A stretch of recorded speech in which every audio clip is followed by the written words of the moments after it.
600 block of Clover Street, and this is where the original members of this gang lived back in maybe the early 1900s. Many of the guys that got in trouble, that went to jail, that were the juvenile delinquents of the time, all had addresses on the 600 block of Clover Street. This is the original founding location for Eastside Clover. Looks nothing like it did back in the day. There are no houses, there's no residential activity at all on this block. It used to be served as a parking lot for the winery, and then UPS bought the land up, and now it's just completely industrial. I believe that brewery goes back to about 1910, and that was one of the main attractions in this neighborhood in terms of job opportunities. Immigrants came here and they worked at the brewery. Irish immigrants, Italian immigrants, and then the Mexican immigrants.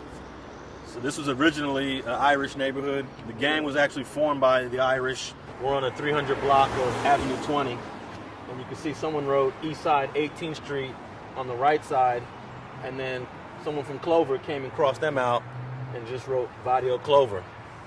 Now the logo for this neighborhood is the three-leaf clover, which is synonymous with Irish culture, and it's believed that the first Irish kids that started the gang used that clover way back then, around the early 1900s. And to this day, the clover, although it's a predominantly Mexican-American gang, they still use the clover and they still write Clover.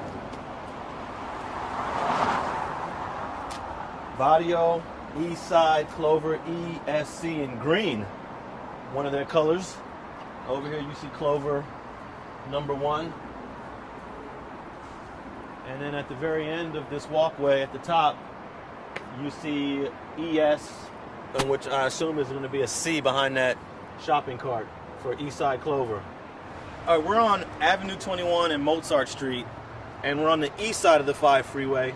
And here's some evidence of the Clover gang active on the other side of the freeway, something that you rarely see with gangs in Los Angeles.